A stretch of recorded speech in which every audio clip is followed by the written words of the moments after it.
After experiencing so much loss in my life, grounding through meditation is what helped me find my center to help me live a much more intentional life. The reason why being in a grounded state is so helpful is because it quiets all of the noise in your environment. It gives you clarity to understand what you need to prioritize in order to stay and feel at ease. It's been a practice and a discipline that I've needed to build, but once it becomes habit, it just makes everything flow better. I can be more intentional because being grounded basically puts me in a state of feeling very relaxed.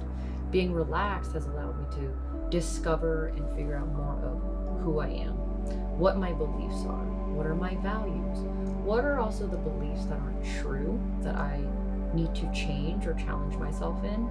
And being able to get to that place has really helped me identify how I want to continue creating my life. It starts from mindset. Everything is centered around what you initially think, believe, and then take action towards. Without stillness and feeling calm, you're not able to do that. I used to go very fast and strong towards certain things, but now being more gentle about trusting that I can be in a quiet place to find more answers has been a lot more fluid and smooth. There's a military term that I love: slow is smooth and smooth is fast. That's really become a bit of a motto in how I look at things, because I used to be very impatient, be very forceful in wanting to control the situation, but I've really learned that control is all about letting go, to surrender in order to have the space to see what is really unfolding and to make a decision very consciously on how I want to proceed.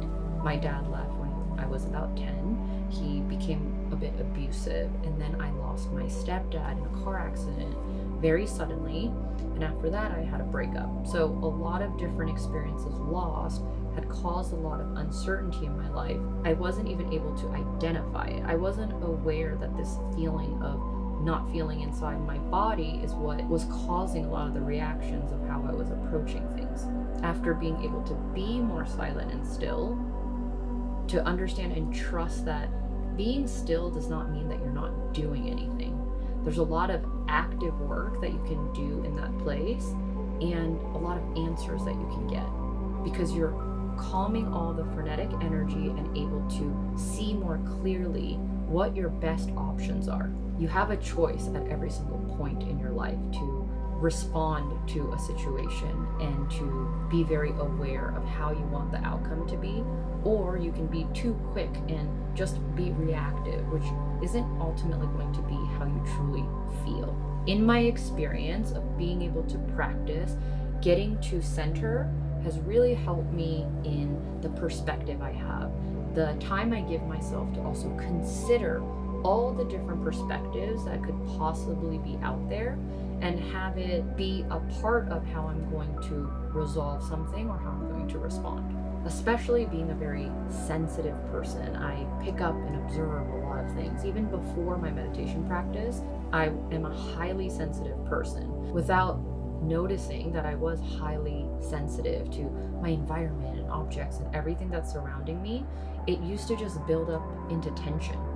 And reacting from that state is never going to give you the outcome that you really want. After really noticing that subtlety, quietness, stillness, this quietude that you can get to, and a place that is actually available to you at all times that you can literally go to, everything in my environment became very clear. It became clear in how I need to curate and notice, recognize materials, my space, how I organize it, how I live, and even my routine, what kind of discipline that I want to build in order to have the most freedom.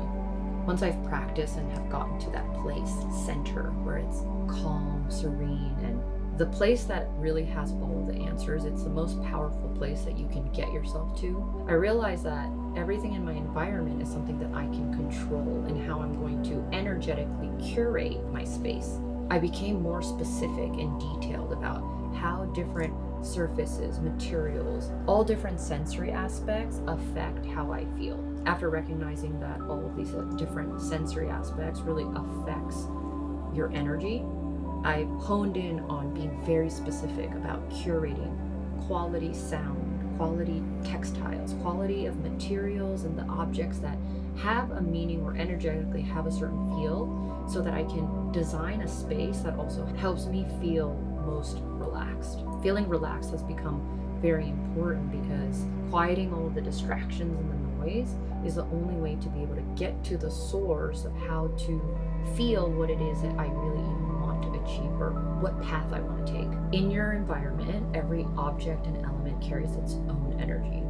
You can consciously organize, arrange, and select items in your space in order to cultivate more positive energy. It's all about being mindful about what you're bringing into your surroundings in order to create this tranquility. Designing your space so that it has good energy. Clutter is tension. It causes stale energy. So being able to organize things where you put things away, or at least everything having its own place and space, is going to be the best way for you to create that serenity.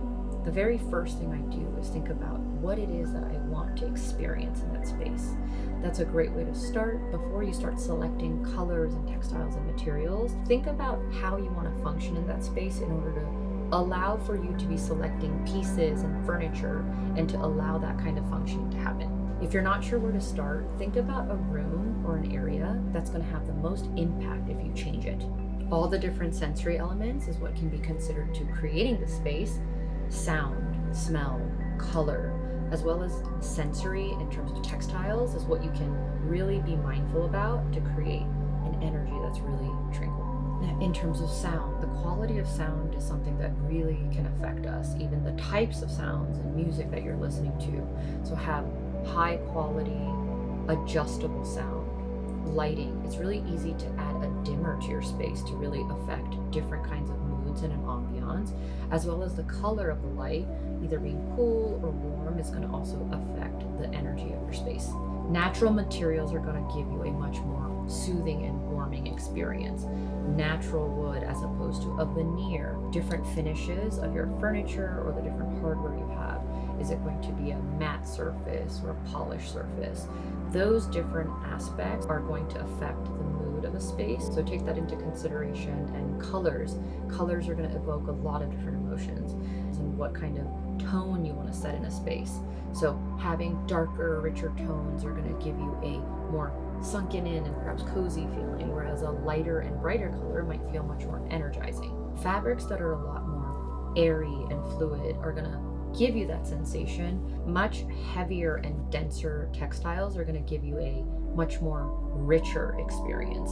Choosing scent in your space. Think about what natural scents really give you that calming effect or an energized effect. How to choose quality. Come in touch with those things and have the experience from your perspective of how it makes you feel from a very quiet place. The level of quality that you're going to experience may be different from someone else's, and that's absolutely okay, but you need to do it from a place of absolute ease. How to choose art. It's a very personal experience. Seeing how a piece makes you feel is going to be the best way for you to select the right piece. Be intentional about all the tactile surfaces that you have in your space. This is going to have the most impact because you're coming in contact with it. Accessories and sentimental objects. If something is not aligned with where you are now or the story that that object is telling, put it away, take a photo of it. You don't need to have it within your space because subconsciously it is affecting you.